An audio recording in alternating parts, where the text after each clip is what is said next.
that, stay mad, chip on my shoulder cause they treat me like an outcast.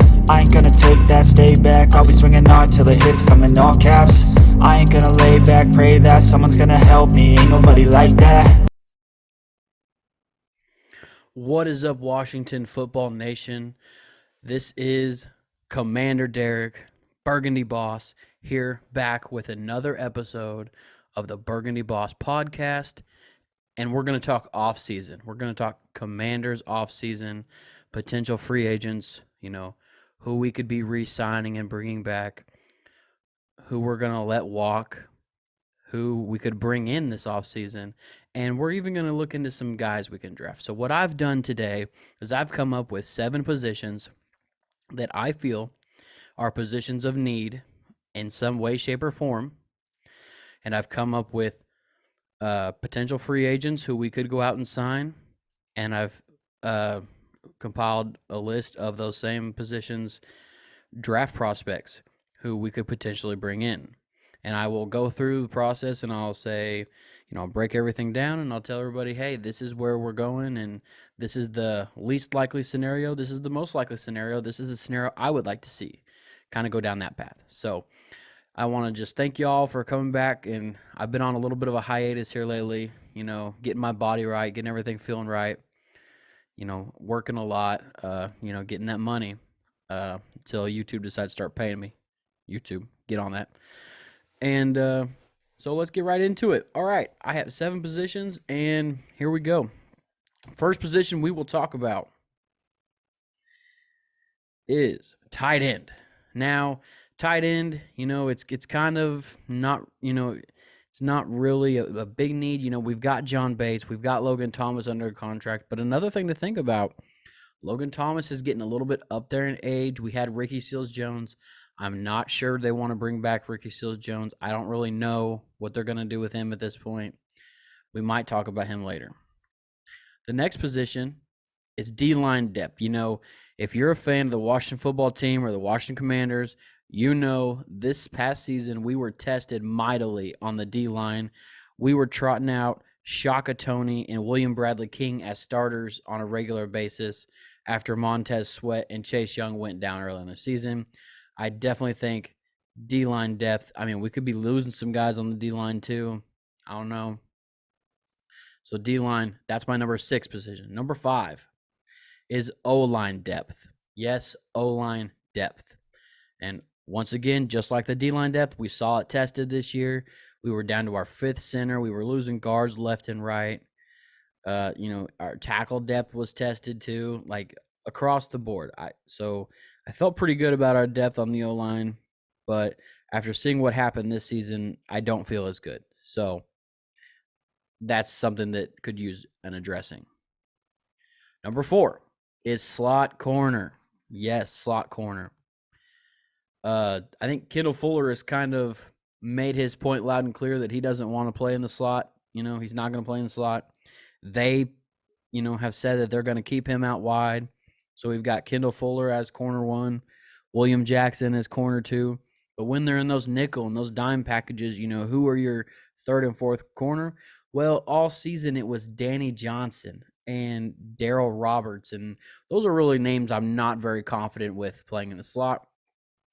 I think the slot cornerback is a position we could address pretty heavily, pretty early on. Might even be an early draft pick. I don't know. We'll talk about it.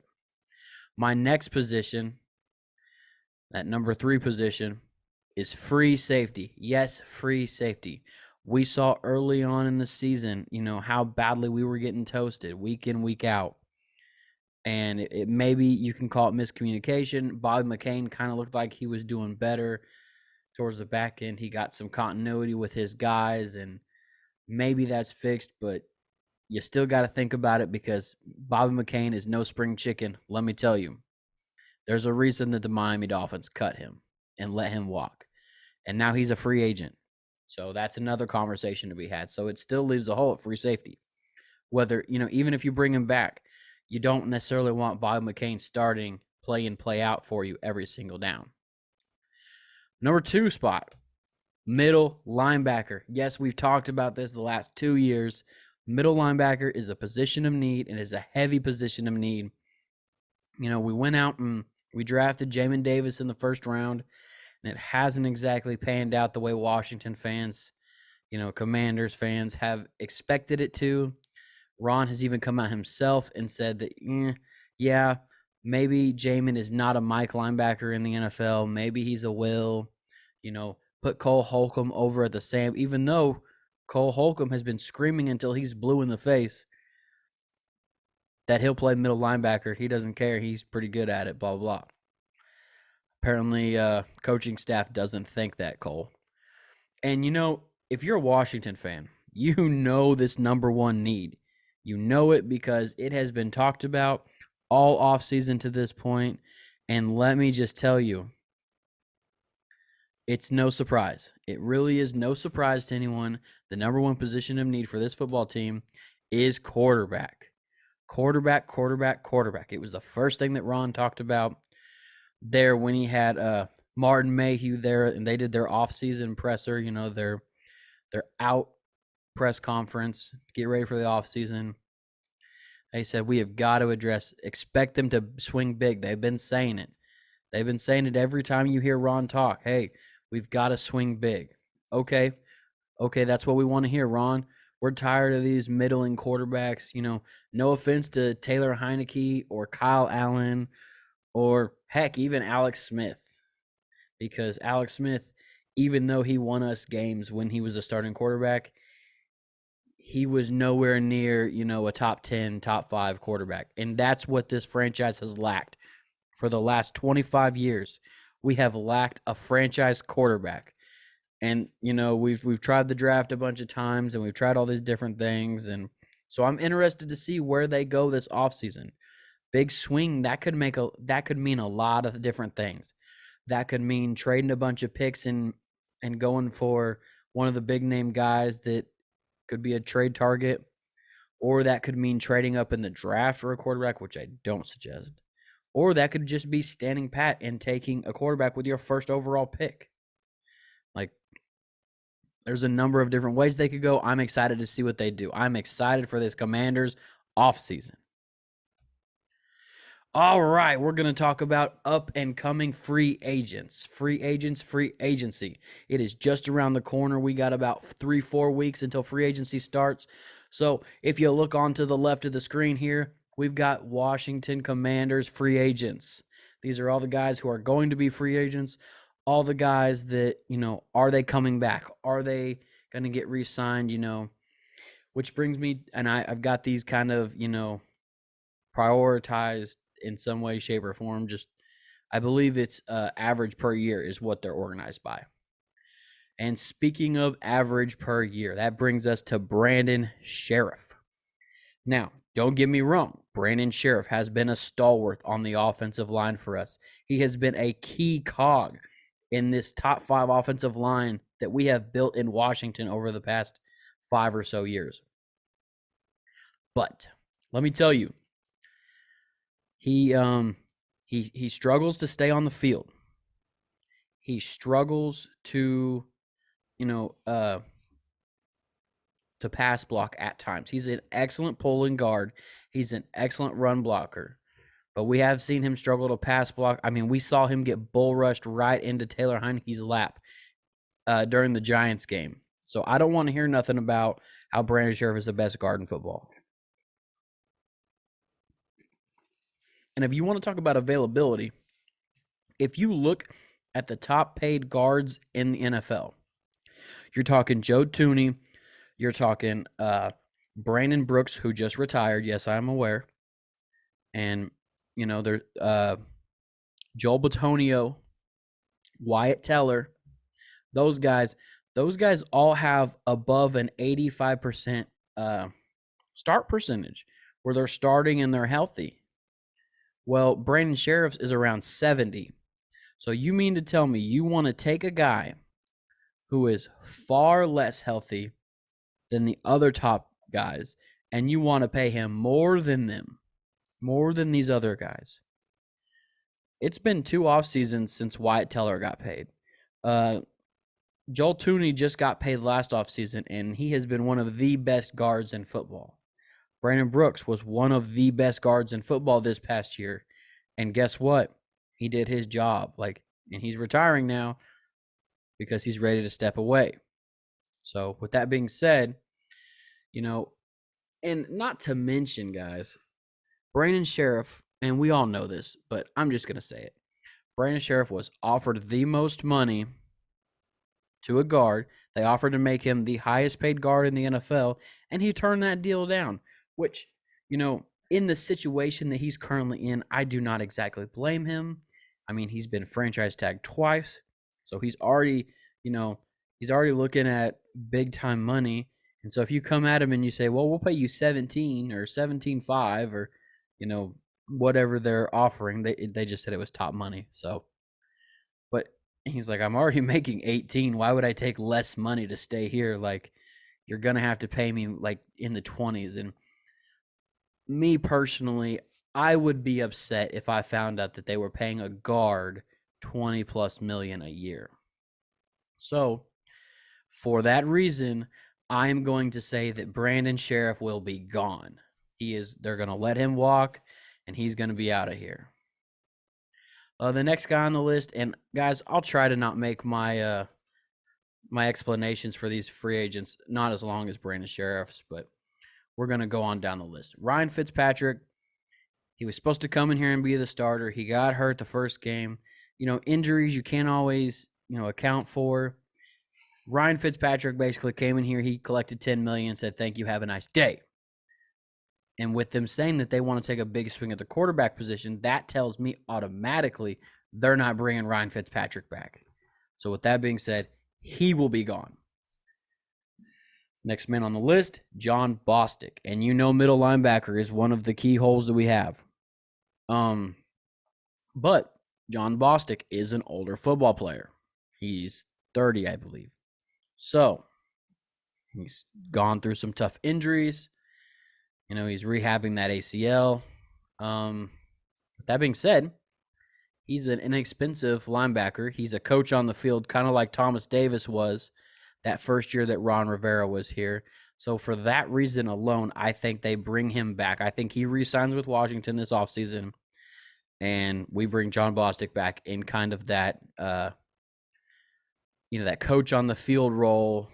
Not playing a ton, not getting a bunch of tackles or nothing, but just a guy who is there, and he's kind of a coach on the field. The next guy, Cam Sims. I know it's kind of a hot topic between Commanders fans of Cam Sims is, and so I kind of lean on the side of he's not as good as the rest of Commander fans think he is. However, I mean, guys, he shows up sometimes, and sometimes he doesn't. Sometimes he has drops, and sometimes he makes highlight reel catches. He's the biggest receiver in our receiving corps at 6'5". So for that reason, I think he's going to leave. And, I think he might want too much money or whatever, or they might just want to go in a different direction. But I think we're looking for a new 6'5" receiver this offseason. Okay, that brings me to Cornelius Lucas. I like Cornelius Lucas a lot. He's kind of been he's that swing tackle that teams always need. And so he fills that role beautifully for us. He was kind of our starting right tackle for a while. Then Sam Cosme really showed that he could be that guy. So I think if he's willing to become just a swing tackle, that they'll be able to bring him back. Next guy on the list is J.D. McKissick. And man, if you're a Commanders fan, this one hurts because J.D. is essentially a stalwart of our offense. I mean, every Commander fan saw this offseason or towards the end of the season after JD took that concussion that our offense was not the same without JD in it. And so for that reason, JD has to be a high priority this offseason. I'm interested to see if they do bring him back or if they try to fill that in free agency. But for this exercise alone, I will say that he re-signs with us. The next guy is Darryl Roberts, who is a free agent that we brought in on a one-year deal from the Detroit Lions. and he did okay. He had COVID for a while, and he kind of came in and played a little bit of slot, and a dime corner. But I just don't think he's going to be worth it. He's kind of an older guy, so I think they let him walk. Bobby McCain. Bobby McCain is one of those Cam Sims type hot topics for fans. Some of them, he's a guy you either love or hate. You either want him to bring him back because he's finally figured it out, or you're ready just to let him walk because he got torched so many times. And for me, like, I think that we're going to be able to get him cheap enough that he can resign. So for that reason, I'm stating resigns. Adam Humphries. I was not a big fan of this signing when it initially happened, but I warmed up to it. Kind of like I've warmed up to the Commander's name. Initially I wasn't in love with it. I was definitely a big Red Wolves guy, but now I've kind of warmed up to it. Same thing with Adam Humphries. However, I do think that the draft pick of Dax Milne and showing what he showed last offseason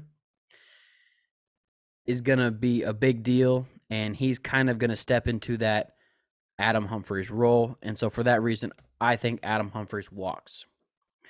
Danny Johnson. Danny Johnson is an interesting one. He stepped up and played a lot of slot corner, but I think that was out of necessity. I think they really needed him in that role, and he was the only guy they kind of trusted in that role. I think they will be able to bring him back on an inexpensive deal, though. He's one of those team guys, He doesn't talk a lot. He doesn't, get in a lot of trouble or anything. He's a good role model. So I think he's going to get re-signed. Tyler Larson. Tyler Larson, I don't think was a guy that was expected to play, but ended up having to play out of necessity. Kind of, we got down to our fifth center at times, and yes, that went through him, and he ended up hurting his leg. So I'm interested. I don't know which way they go. Like, I'm just guessing on these, but I'm pretty sure I have a pretty good feeling on these guys. And I think he's one of Ron Rivera's guys, and so they will end up bringing him back. Ricky Seals-Jones is the next man. Ricky, he had a couple of highlight reel catches, some injury problems, some drops. And unfortunately, I think they're done with him. He did the job that they needed him to do this year, and so they're going to let him go. Kyle Allen is also on my list, kind of like Ryan Fitzpatrick. Like, I think Washington, and they've said this all along pretty much, and they view Taylor Heinicke as a high-end backup or a very low-end starter. And so if you've got Heinicke as your backup, you don't really need Kyle Allen because he was kind of the backup. Even though you traded a fifth-round pick for Kyle Allen, you kind of thought he was what Taylor Heinicke has become. And remember, Taylor Heinicke was just supposed to be a COVID quarterback. He wasn't really supposed to be a thing. But it all kind of just worked out. I don't think they bother re-signing Kyle Allen. So I think he goes. Next on the list is DeAndre Carter. DeAndre Carter had an excellent season, and he provided Washington with a position that they have not had for a very long time, and that's kick and punt returner. And we even saw a special teams touchdown from him this season. And he even provided a spark on offense when we were hurting. Kind of filled that Curtis Samuel role that he was supposed to have a lot. So I think Ron is going to be very high on DeAndre Carter. I don't foresee DeAndre Carter asking for a ton of money, so I think he gets brought back. Last man on the list is Joey Sly, and I finally think that we have solved the kicker position for Washington. It's been a long time coming. We've went through a lot of different guys. We've seen guys like Kai Forbath, and different guys go through the league and have success with other teams after they left Washington. And I think this is where Ron decides to stop because Joey Sly is a Ron Rivera guy. So I think that this is where we stop all that movement, and we're just going to lock him down, re-sign Joey Sly. Bada boom. You've got your kicker for the future and, now. So that is our free agents. Take a look at it. Take a picture of it. These are the guys that I think Washington will re-sign, and these are the guys I think that Washington will let walk. As you can see, it's corresponded to the right. And that's going to bring us to our first position that we need to talk about. And if you recall from our initial, number 7, tight end. And as you can see, we've got 2 boxes here. The left box will be filled with guys that are going to be free agents that we can sign. And the right box will be filled with draft picks who we could potentially draft. So let's get right into it. The first tight end I want to look into is Evan Ingram of the New York Football Giants. If they don't re-sign him or slap a franchise tag on him, which I don't foresee them doing because the guy struggles to stay healthy and he struggles with drops. However, I know I say the guy struggles to stay healthy and struggles with drops, and then I'm like, hey, we should sign him. It's not exactly like I'm hoping he can fill that Ricky Seals-Jones role from last year and maybe develop into something more than that. The next guy on my list is O.J. Howard. You know, we've been rumored to be interested in O.J. Howard for a couple years. You know, it pops up every year at the trade deadline. He's a stud. He's a freak. You know, I was really high on him coming out of Alabama. We went a different direction, obviously, but Tampa just has, you know, this big group of tight ends. However, there with Brady retiring, there is a pretty decent risk that Gronk doesn't come back to Tampa Bay and they end up needing him, and so they re-sign him. Gerald Everett is next. He had a meh season in Seattle. You know, Gerald Everett was the tight end when Washington played Seattle on Monday night, who tried to jump in the stands after he scored a touchdown, and the fan pushed him back. So that's that guy.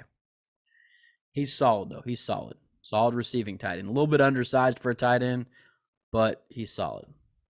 Mo Alley Cox he's a former basketball player, played for the Indianapolis Colts this last year. Big guy, like 6'8" or something. Just a giant red zone threat, you know, kind of a great guy you could pair with John Bates and Logan Thomas, you know, to complete that tight end room. He would be a great red zone threat. He wouldn't cost very much. As you can tell, none of these guys are going to cost very much. And that's why I put them on my list. They're cheaper in tight ends because, we're not looking for a tight end 1. We're not looking for, you know, that kind of guy. We're looking for just kind of a number 2, number 3, depending on how they view John Bates. My last guy is Hayden Hurst of Atlanta. If you recall, Hayden Hurst is a former first-round pick. He's a little bit on the older side. I think he's 28 or 29, but he's a little bit on the older side. He's with his second team because he was drafted by Baltimore and then traded to Atlanta. But I think that you know, if we can get Hayden Hurst or someone like Hayden Hurst, that would be huge. I mean, all these guys kind of definitely have a receiving upside. None of these guys are known as like blocking tight ends, as you can see. And so that's why, like, I have these guys kind of filling that Ricky Seals-Jones role. Now, if we turn our attention over to the draft, the first draft pick I want to talk about is Jalen Weidermeyer. Jalen Weidermeyer is from Texas A&M. Jalen Weidermeyer is a big body guy. He's 6'5", kind of reminds me a little bit of O.J. Howard in the sense that he's just a big physical freak. He'll be in the draft. And if you want Jalen Weidermeyer, I think you're talking rounds 3 through 5. The next guy on our list is Cade Otton. Now, a lot of you probably haven't heard of Cade Otton.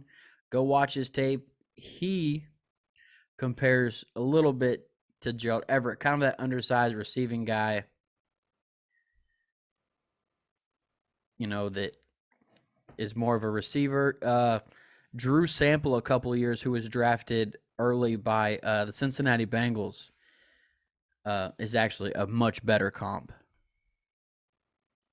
Trey McBride, and I know you've heard about Trey McBride if you are into draft stuff at all, because Trey McBride he had a huge Senior Bowl week, and he's getting some buzz as a potential first round pick even, which is insane. Trey McBride is like a bigger guy. He had a great year. If you want to compare this guy to somebody, the best comparison I can think of is Cole Kmet a couple years ago at a Notre Dame, who ended up getting drafted by the Chicago Bears, and this last year has really come on as a complete tight end for Chicago and has kind of been the safety valve for Justin Fields. But if you want Trey McBride, you're talking early round 2 to round 3. Jeremy Ruckert, another guy who had a really nice Senior Bowl week. Jeremy Ruckert is a stud. He goes to the Ohio State University. He has potential. He kind of reminds me of Hayden Hurst, in the sense kind of not a giant guy, not undersized either, though. Kind of a solid all-around tight end. So, and if you want Jeremy Ruckert, see, that's kind of more like where I think Washington will be picking a tight end if they end up drafting one. It's kind of like 4 to 6 range. And the last guy I want to talk about from Coastal Carolina is Isaiah Likely. Isaiah Likely is probably a better comparison of Gerald Everett coming out because he's a smaller school guy.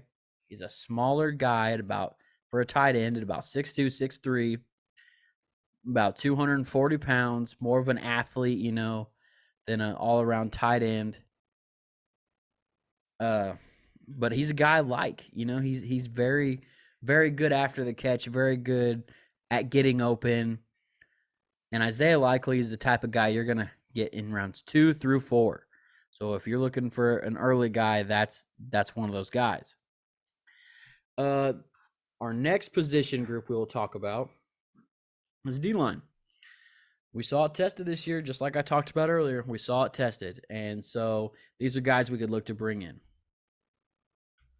First guy I want to talk about is Arden Key, who was, he was at LSU and he was putting up some crazy numbers. He was talked about as a high early pick at one point, and then he had a pretty rough year his junior year, and he had some setbacks and ended up being a late round pick. Ended up going to Oakland, doing okay in Oakland, but not enough that they would want to keep him around, so they let him go. San Francisco picks him up, and he has a pretty good year with San Francisco. Next on the list is Larry Ogunjobi. Ogunjobi is a bigger guy, had a really good rookie year for Cleveland. He then gets released and picked up by Cincinnati. And Cincinnati, has him, and he's been pretty good in Cincinnati. So we could use him. It'll be really interesting to see what happens here in the near future with Daron Payne, and if they re-sign Tim Settle, that's another guy. So it'll be really interesting to see what happens. And if we start losing pieces in the middle of that defensive line, look for us to go after a guy like Larry Ogunjobi. Rasheem Green. Rasheem Green is an interesting guy because he's kind of a tweener. He's kind of too big to play defensive end and too small to play inside. So I'll be interested to see where this guy goes.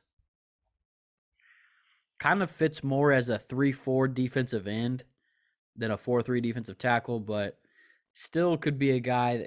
He's playing in a 4-3 right now in Seattle, so could be a guy that we could go after. B.J. Hill, who was a successful run stuffer there for Cincinnati. He was the individual who caught that interception off of Pat Mahomes, who he tipped it to himself and picked it off. That was B.J. Hill. But he's more so known as a run stuffer. And so like I was talking about earlier, if we start losing pieces, look for us to go to B.J. Hill. And the last one I'm going to talk about is Derek Nottie. He's been in Kansas City, kind of, Kansas City's defensive line is kind of a cluster of guys, and I'm not really sure. Like, he's a guy who kind of got lost in the shuffle there among all the guys they have there in their defensive line.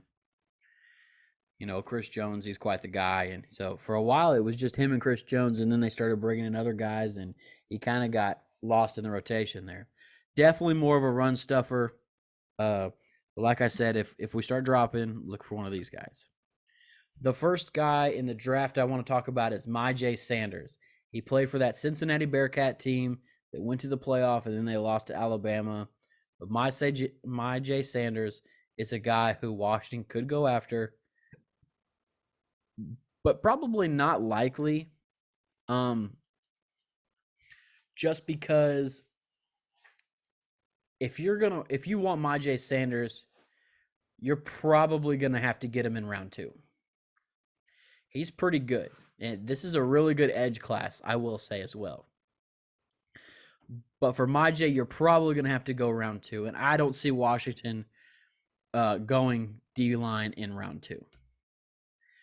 Phidarian Mathis, Alabama. Once again, a big run stuffer. Just a big, body eater. Kind of like Myjai Sanders, I don't really foresee Washington drafting him because if you want Phidarian Mathis, you're going to have to go round 2 or round 3. Next guy up is Devontae Wyatt, and Devontae Wyatt is very much so in that same category with Phidarian Mathis as a big body eater. He was on that national championship Georgia defensive line. I would probably take Devontae Wyatt over Phidarian Mathis. And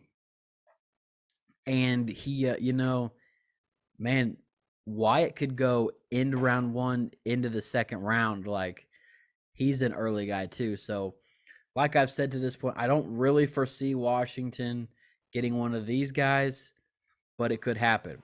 Next one is Cam Thomas, San Diego State. Cam Thomas he's a bigger defensive end, about 6'6", about 245. He's a bigger guy, and he's long. He's a guy that, if you're wanting defensive in depth, you could take him. He's kind of a round 3, round 4 type of guy. Then you got Nick Bonito. Nick Bonito was given a lot of hype coming into the season, thought as probably a first-round pick, 5-star prospect, the type of guy who you could put out there and just, he's got great bend to him. But he had a bad year, and so his draft stock has kind of suffered because of it.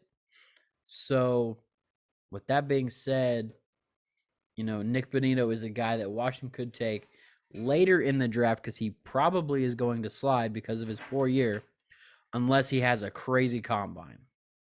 So, of that list, if you told me Washington drafted one of those guys, I would tell you, it was probably Nick Bonito. He's a high ceiling, low floor kind of guy. And that brings us to the O-line depth. Washington saw that O-line tested. And here are some guys. And we might lose Brandon Sheriff. So here are some guys we could see filling that role in the offseason. Austin Corbett, guard, Rams. He's been solid for the LA Rams, and it's gonna go even better, if he can help us out and if he can possibly replace Brandon Sheriff. Next guy on the list is Will Hernandez. He was a former second-round pick out of UTEP. I was really high. He was a great run blocker coming out. He's a guy that I wouldn't be mad if we were able to sign for the cheap, but he has really struggled in pass protection, so I'm not sure he's the type of guy I would really want to pay big money for. Next is James Daniels, who is a former first-round pick, was drafted by the Chicago Bears out of Iowa. We know all too well about Iowa offensive linemen, so take that as it may. He kind of has an injury problem too. Jermaine Ifedi. Jermaine Ifedi has been in the league a while, most recently with the Chicago Bears. Once again, he played on Seattle for a while. If we could get him for the right price, I wouldn't mind it. Jason Spriggs is really kind of I put Jason Spriggs in here in case we lose Cornelius Lucas. He's kind of that swing tackle position. And then now let's turn our attention to the draft. First prospect I want to talk about is Josh Sills. Josh Sills is a big, strong, corn-fed offensive lineman. He played tackling guard at Oklahoma State. He's just one of those big, reminds me, and it sucks to say this, but reminds me of Wes Martin. Just a big, strong kid, like great run blocker. You hope he can develop the pass blocking skills. But kind of like the D-line depth, he's the type of guy I think Washington goes after. I can't pronounce this guy's name for the life of me. Jamari Salaire. Jamari is part of that Georgia National Championship League team. He had some flashes, but he struggled a little bit. And his draft stock is kind of seeing it, happen because of it. And Jamari, I think, goes between round, 3 and 4 because of it. And he could be on Washington's radar, It all depends on what they do and how they use their picks this offseason. Marquise Haynes. Man, Marquise Haynes is a guy I like a lot. This is one of those big, powerful guys. I mean, University of Oklahoma, power run game, like, he has potential to be really good. He could be one of those guys who is underrated. The guy that he reminds me of, and it's not a direct comp, but like I would like to see this. Like if Washington is able to draft Marquise Haynes, I would equate it to the Chiefs drafting Trey Smith last year. Like has some medical problems, but you're hoping it's nothing and ends up being nothing, and he turns out to be a great guard for you. The next guy is Thayer Munford, Ohio State. And, he really struggled at sometimes. Like, he really struggled against Aiden Hutchinson this year and David Ajabo. But, I mean, if you don't have to pay a lot of draft capital for him, he can really bring you some upside. And the last offensive lineman we've got is Grant Gibson from South Carolina State. He reminds me of the offensive version of Javon Hargrave. Every time you see the tape on him, you just see this power blocking guard who is ready to just run people over. Plays with just this nasty tenacity. And he's one of those guys that Washington could go after. All these guys could be potential targets. Josh Sills is more likely, and Grant Gibson is another one that's pretty likely. I would really like to see him get Haynes, but Haynes is going to be like a 3rd or 4th round guy. So it just depends on where they decide the priority is. The next position is slot corner. And this is interesting, and I definitely think it's a position of need. First guy we're going to talk about is Bryce Callahan. And Bryce Callahan has been a very good NFL slot corner for like the last 5 years. Like every year it seems like we're talking about Bryce Callahan as the top slot corner in the NFL. And here we are again. He was very good for Denver. A big reason why their secondary was as good as it was. And I'm hoping that Washington can see that and potentially bring him in. Steven Nelson, former Kansas City Chief, former Pittsburgh Steeler, former Philadelphia Eagle. He's played on some good teams. He's an excellent slot corner. But for whatever reason, he's just not sticking around the places that he's going. So I'm not sure if there's something going on there. but a guy to keep your eye out for is Steven Nelson. Another one is Mike Hughes. Kansas City is really going to have to use their money right. They've got a lot of big-name free agents this offseason, namely Honey Badger. There's talk that they could move on from Frank Clark. There's a lot going on in Kansas City this offseason, so I don't think their attention is going to be on Mike Hughes. Mike Hughes has played some excellent football, but really, Rashad Fenton has been their best slot corner. And so that's another reason I don't really foresee them keeping Mike Hughes. Mike Hughes is a former first-round pick that was drafted by the Minnesota Vikings. Didn't turn out. Went to UCF. Got cut. Kansas City picked him up. He was a pretty good signing. Eli Apple is another one. And if you ask Giants fans about Eli Apple, they'll tell you he's trash. If you ask Saints fans, they will tell you he's trash. But if you ask a Bengals fan about Eli Apple, they'll say, "Oh, he's solid. He's solid." I think we've started to see the chinks in his armor. Eli Apple kind of struggled in that AFC Championship game. Kind of got taken advantage of by Tyreek Hill there towards the end. But guy to watch out for. He could come to Washington and be a good slot corner. We don't know. And another one too, and it's what makes Denver's defense so good, is their other slot guy. It allows them to play dime a lot, rush 4, have one linebacker, and just play coverage.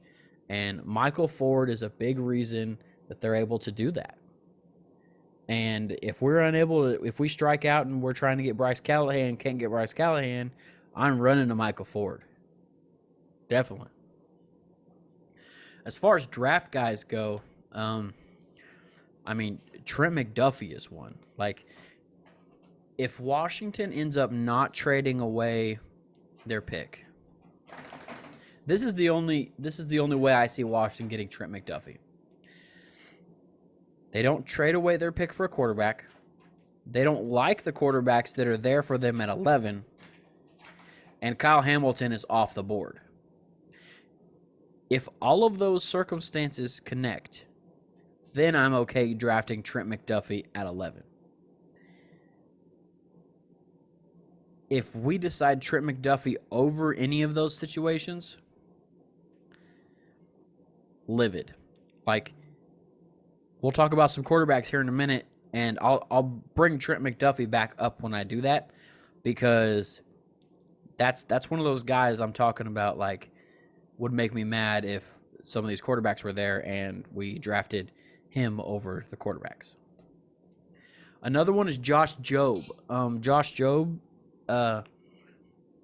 is a guy who has played for Nick Saban for a few years now, kind of been good at times and struggled at other times. He got hurt this year, and that kind of has hurt his draft stock a little bit as well. So he's definitely more in Washington's wheelhouse, round 3 through 5. So if they want to go quarterback early and then they want to get a receiver or something in round 2 and come back and then go to slot corner, that would be solid. He's got good size. He's 6'1". He's got wheels. I really like him a lot.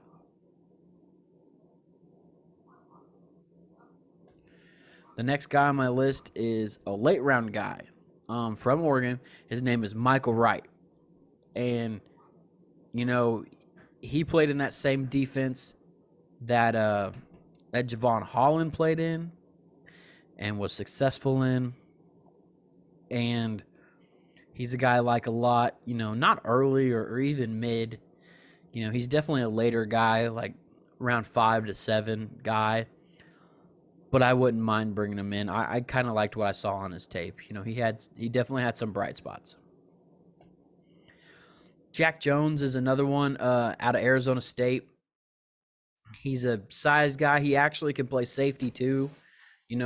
Next position we talk about it is free safety. So he could even, kind of fill that role too.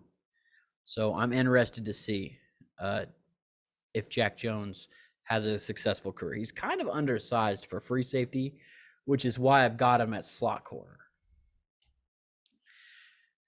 And who can forget Ohio State Sevyn Banks? What a name. I mean, this draft has to be the draft of names because there are so many guys in this draft that have the craziest names. We've got probably the number one corner out there. His name is Sauce Gardner, even though it's a mod. He goes by Sauce.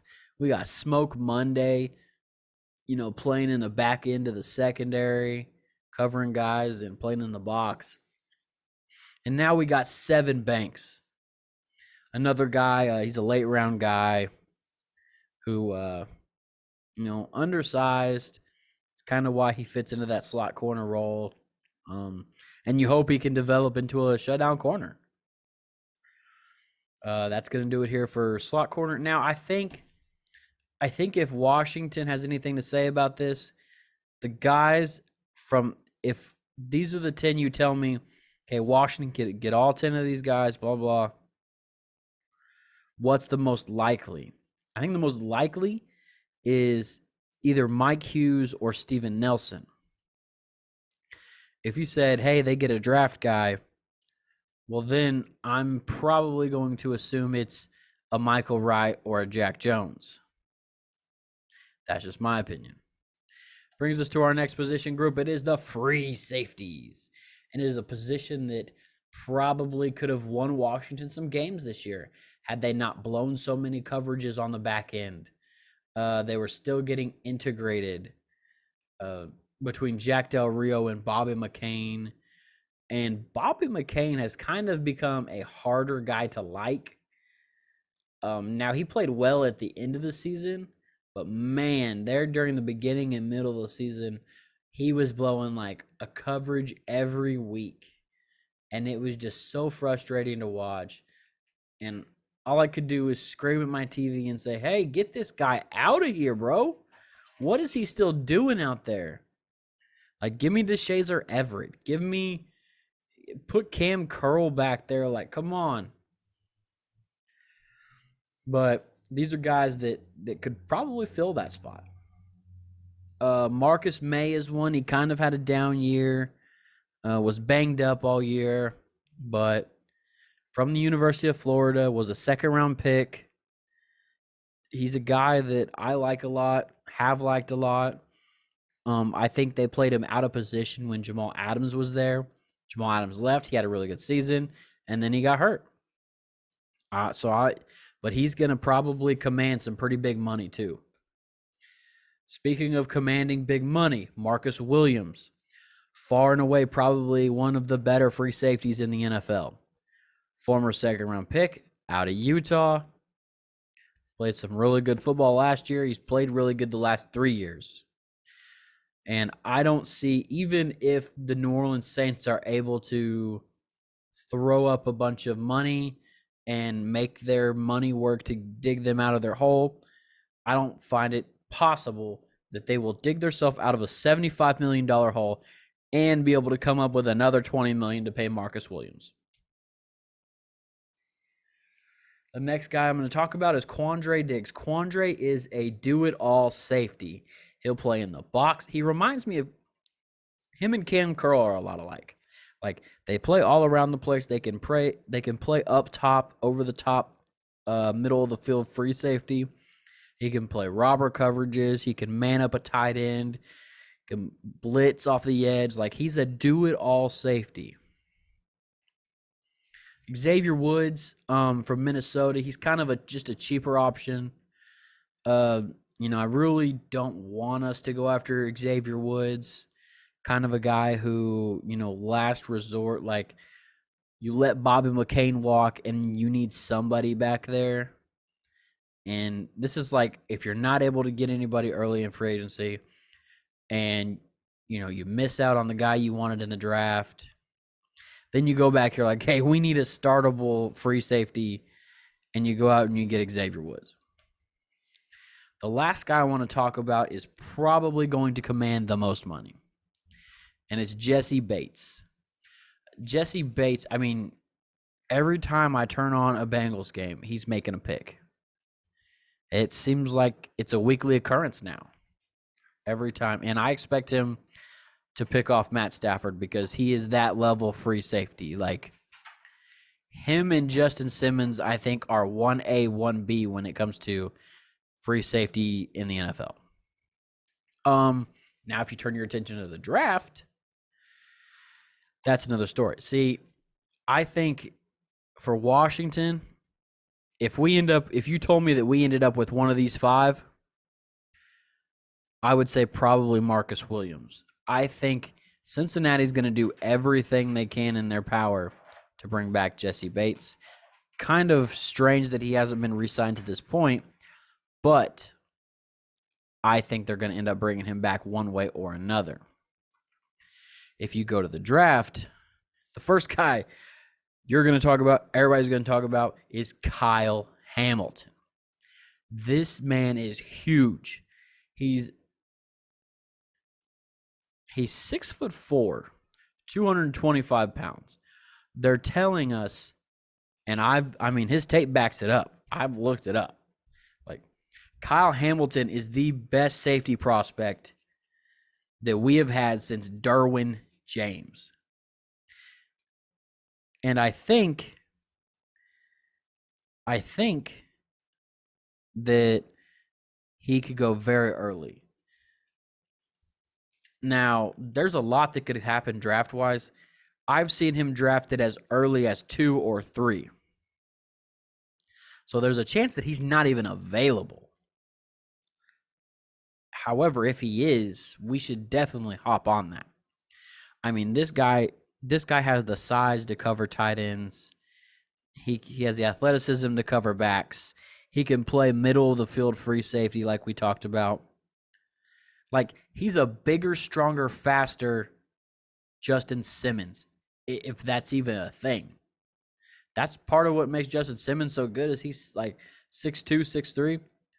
Well, Kyle Hamilton is just as fast, just as athletic, and he's 6'4". So think about that for a minute. The next guy I want to talk about is Jaquan Brisker, Penn State. He's kind of a hybrid, plays free and strong. Jaquan Brisker is a good all-around football player. Not so much a ball hawk, but he's the kind of guy that you would take at the top of the second round. Like, if you have the first pick of the second round and you didn't quite want to spend a number 1 pick on him, but you still wanted to make sure that you got him, that's the kind of guy Jaquan Brisker is. The next one is a very similar guy, except instead of being a free safety, strong safety hybrid, he is a corner safety hybrid. I like this guy a lot, and this is the guy that I want Washington taking in every draft. His name is Daxton Hill, and he's a stud. Now,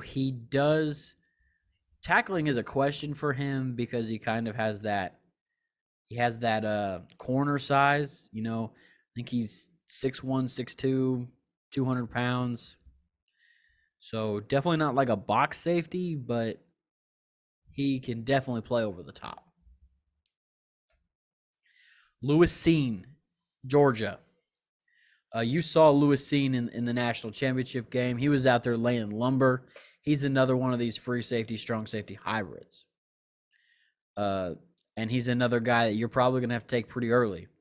You'll notice that these draft guys I have, they're all like round 3 or before. If I was drafting for Washington, say they swing and miss on a quarterback for the trade, I'm drafting Malik Willis or Sam Howell at 11. And then I'm turning around and I'm drafting Brisker, Hill, or Cine, depending on who's there. And the last one is another guy who I really, really like at the safety position, and it's Jalen Petrie.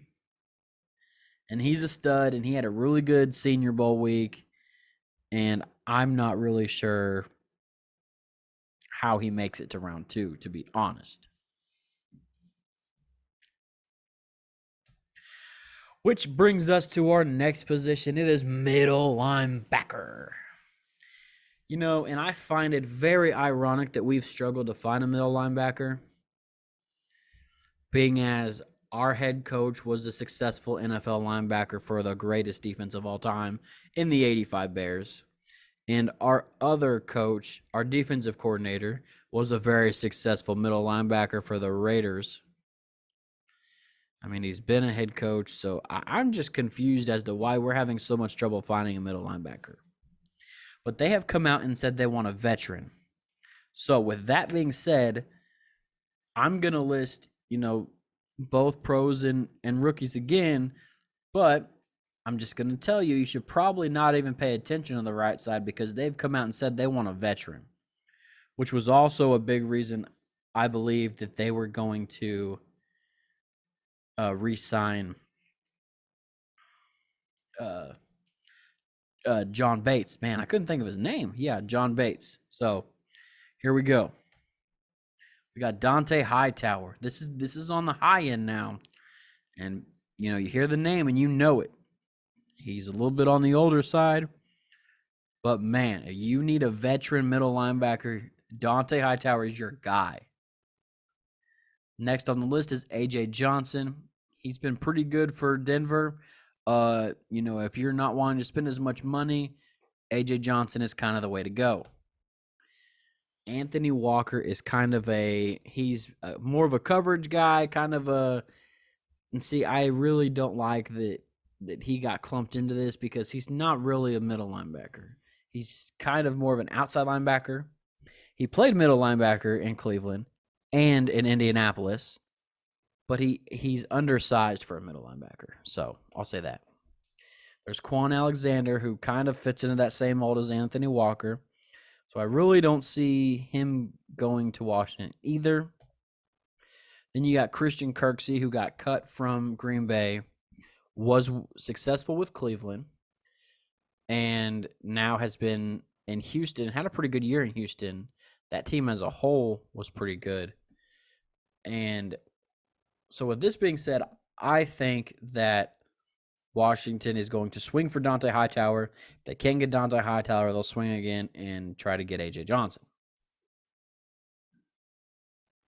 Nakobe Dean, like I kind of discussed with the free safety, or when I was talking slot corners, with Trent McDuffie, it's like, if all these things happen, well, one of those other things that would need to happen was they not like any of these guys. So, like I talked about, if we swing and miss on quarterbacks and we don't like quarterbacks available in the draft, and Kyle Hamilton went, 2 or 3, and we're staring one of these linebackers, man, Nakobe Dean is that dude. Like, if you want a dog, Nakobe Dean is a dog.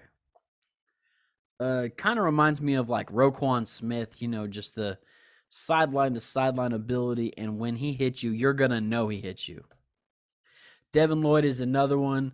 I personally think 11's a little too high for Devin Lloyd, and he's not going to be there come round 2. Next is Chad Muma.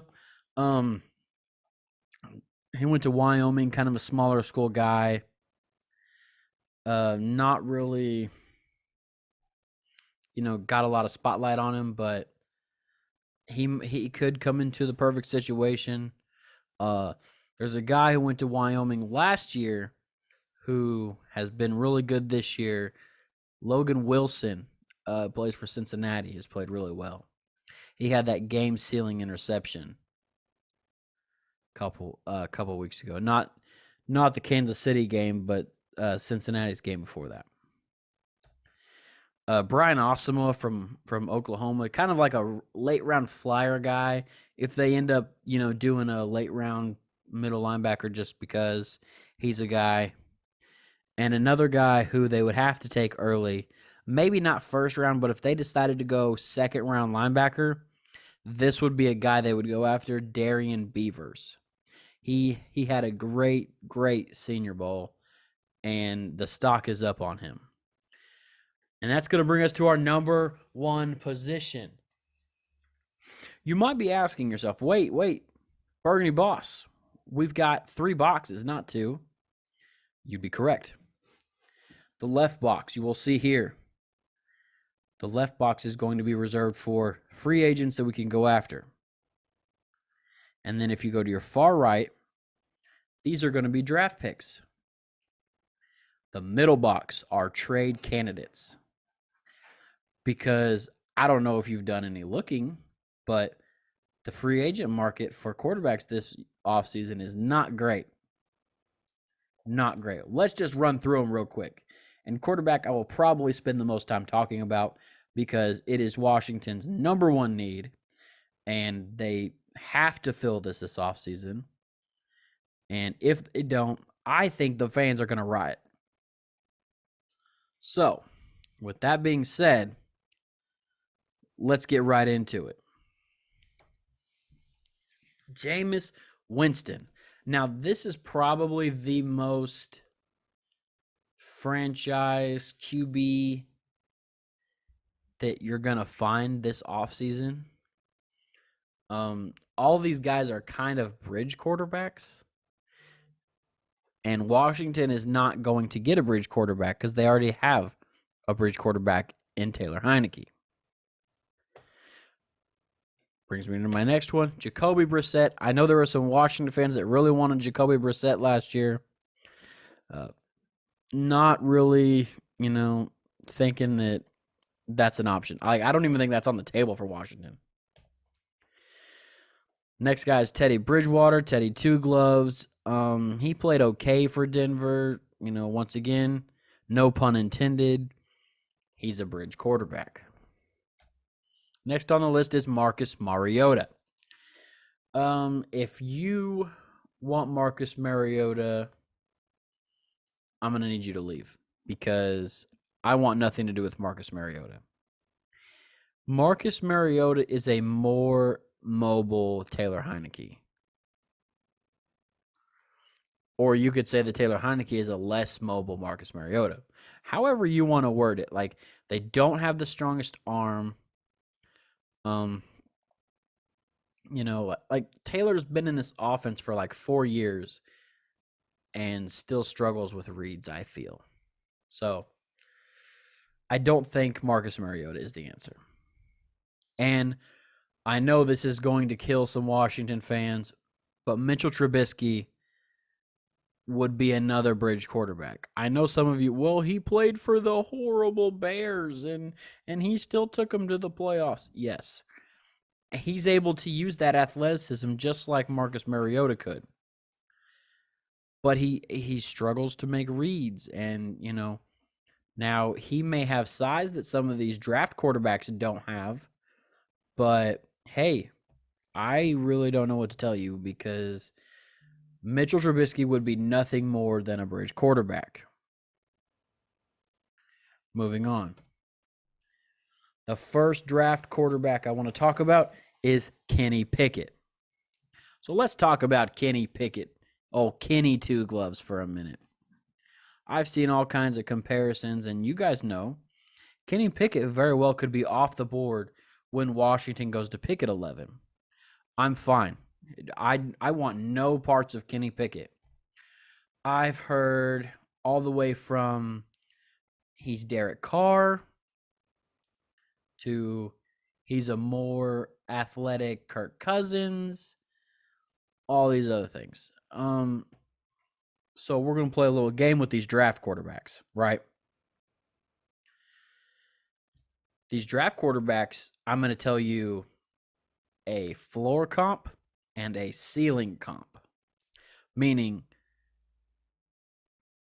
best case scenario, worst case scenario. So with Kenny Pickett, best case scenario, I would say Derek Carr.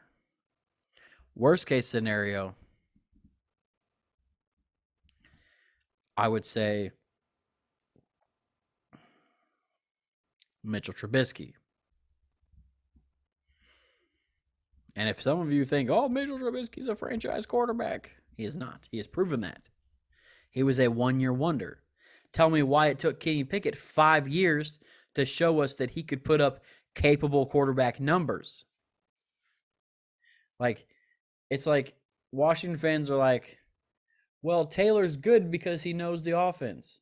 No, Taylor's average and knows the offense. You have other quarterbacks that come into this system, don't know the offense, and are able to match him because they have talent, they have arm strength, they have athleticism that Taylor does not have. So keep that in mind. Second quarterback is Matt Corral from Ole Miss. Matt Corral is a wiry guy. He's about 6'2". He's about 200 pounds.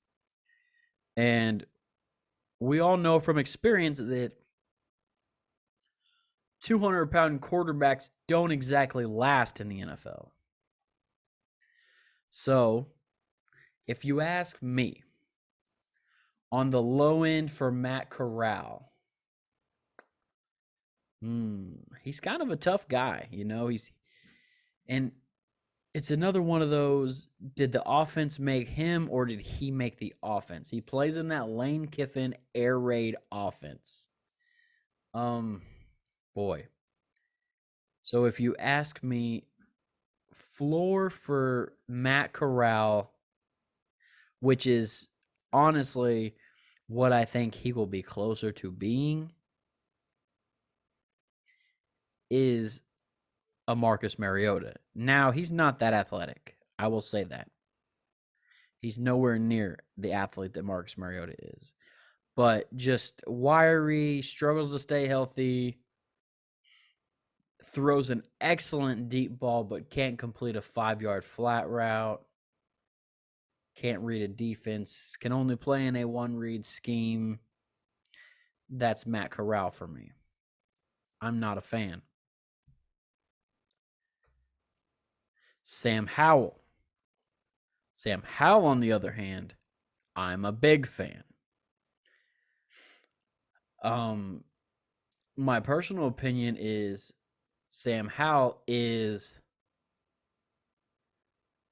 now, you know, we all like to throw out, well, he's this guy, but, you know, like we do with Kenny Pickett and saying he's a more athletic Kirk Cousins.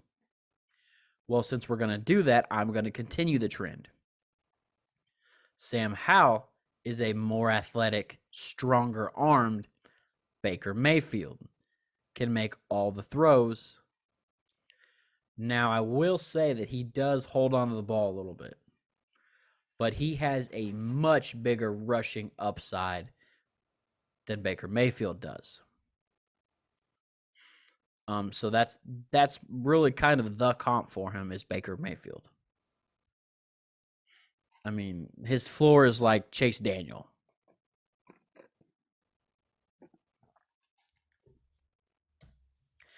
Malik Willis, and I know this is the one everybody came for, right? This is the one. Okay. Malik Willis. Malik Willis' floor is Jalen Hurts. And a lot of people are like, whoa, that's pretty scary. I don't know about that. Malik Willis' ceiling, Michael Vick. Everybody like, whoa, that's crazy. That's too much. That's whoa. If you look at the way he plays, and you look at how Vick played coming out, they're identical. They're identical size, they're identical athleticisms, and they both have cannons for arms. And so that's what I leave you with. And last but not least, Desmond Ridder. Please excuse my typo. He did not go to Ohio State. Desmond Ridder went to Cincinnati. Not really sure how that got messed up.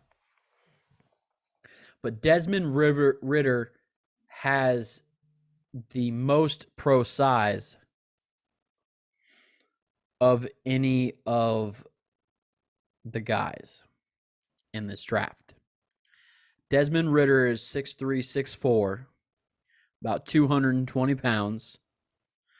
Now, he has this athleticism that you wouldn't expect from him. It's not to the level of Malik Willis, but he definitely has an escapability. My ceiling for Desmond Ridder, and he's definitely a tricky guy, right? He's definitely not like a Josh Allen or anybody like that. But when you think of these elite quarterbacks in the NFL, they're smart. They have at least a little bit of escapability, and they're able to make throws from any platform. And those are things that I see from Desmond Ridder. However, he does struggle with accuracy at times. So my floor for Desmond Ridder is Ryan Tannehill. Tannehill is a former quarterback or a former receiver in college, turned quarterback in the NFL. Really didn't see any success in Miami. Then he's moved to Tennessee. Tennessee kind of transforms their team to his strengths and builds a team in much the style of like a rushing team. And, one of the first things they did was they went out and got Derrick Henry. Now, hold on to your britches here, folks. My ceiling for Desmond Ridder is a little crazy, but it's what I see with him. And my ceiling for Desmond Ridder is Dante Culpepper. He has that kind of arm. He has that, sneaky athleticism. Dante Culpepper probably a little stronger arm than Ridder has, but I definitely think that he has that type of a ceiling. Now, that takes us to the middle, right?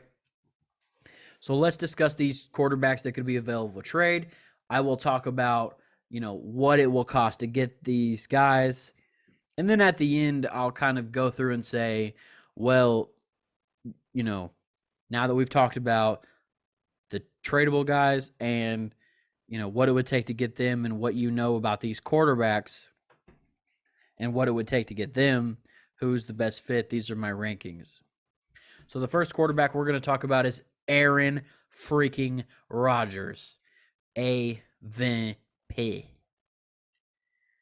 He is the reigning defending MVP, probably going to win the MVP this year as well. He is the AVP.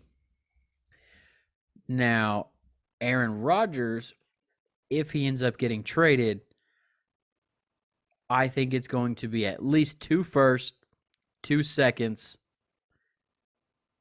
and a defensive player. So you're talking Daron Payne, Cole Holcomb, William Jackson, one of those guys. Throw one of them guys in there. That's what it's going to take. And then you're probably going to have to fork up some more to go get Devontae Adams. So, I don't know. If that's what you want to do, you can do it. But that's Aaron Rodgers. Next on the list is Russell Wilson. Russell Wilson is probably the top of my list. But he's going to take a lot to get. He's probably going to take 3 first-round picks and a defensive player and probably a couple of second or third-round picks as well. He's going to take a lot to get. And the thought right now is that he's not even available. Most of the people that I've heard from, they say no, they're not really looking. Seattle's not really looking to trade him right now, blah, blah. Okay. But he's probably number 1 if they're willing to trade. Next on the list is Deshaun Watson. Boy, oh boy, Deshaun. Deshaun would be number 1 if the legal stuff was cleared up. But it's not. Like, this is the type of guy you could trade for this kid and he never play for you. Like, I don't understand how a team could be willing to trade away multiple first round picks for a guy that you're not sure will ever play for you. Next is Carson Wentz. I really don't want any part of this. Like, Carson Wentz is probably right above the free agent quarterbacks because it's probably not going to take a bunch to get him. I'm thinking mid to late pick, around 4 or 5, maybe a conditional 7th or something. But yeah, he's like right above the free agency quarterbacks. Kirk Cousins. Let me tell you, I am not a Kirk Cousins fan, never was a Kirk Cousins fan. Ever since he was drafted, I thought he was just here to be the backup. That was his job. And then when he replaced RG3, I was like, man, he replaced him. And then we had the contract. I was like, as soon as before we franchised him the first time, I said, let that boy walk. I want no parts of him because he's not good enough to put you over the hump. He's only good enough to keep you at 500 and to keep you in purgatory. And I mean, you look at what he's getting paid, it's a ransom. Like, good Lord. So I want no parts. Derek Carr is a slight step up from Kirk Cousins. Carr, though, the Raiders have come out and said that they're not going to trade him this offseason. Not sure how true that is. I suppose we will find out. But you're probably going to have to part with at least a first-round pick for Derek Carr. So that kind of takes him off my board. Speaking of off my board, Jimmy Garoppolo. Jimmy G is a mess right now. There's not a lot that there's to like right now about him. He reminds me of Alex Smith. When we traded for Alex Smith, we gave up 3 first-round picks.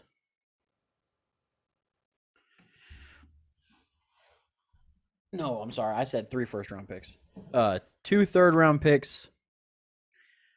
And we gave him Kendall Fuller, and Kansas City gave us Alex. So that's kind of the ballpark I see him in.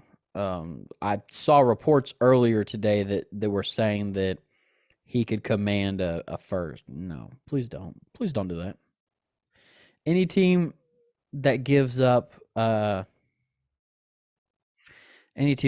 first round pick for Jimmy G is asking for trouble. And last on my list, we talked about his rookie counterpart. But the last man is Baker Mayfield. Baker Mayfield is entering the 5th year of his rookie deal, which will be up, here shortly after next year. Kind of surprised they haven't re-signed him already. Same kind of deal with Lamar Jackson. A lot of these young quarterbacks decisions need to be made on them. Baker is Baker. I think he does a little too much of the commercial thing, but so if you ask me who my number 1 choice would be, it's probably Russell. And then after Russell, it's probably Malik Willis, Sam Howell. And then you start getting in the Rodgers. You're like Rodgers and Watson. And then probably Ritter. And then probably Corral. And then probably Pickett. And then Cousins and Baker. And then Jimmy G, Carson Wentz, free agent quarterbacks. Boy, this has been fun. I don't even know how long we've been doing this for, but this has been fun, guys. I plan on doing videos about once a week from here on out during the off season. I will pop on here if I need to. If something crazy happens, I'll pop on here. You know, the moment that Washington trades for Russell Wilson,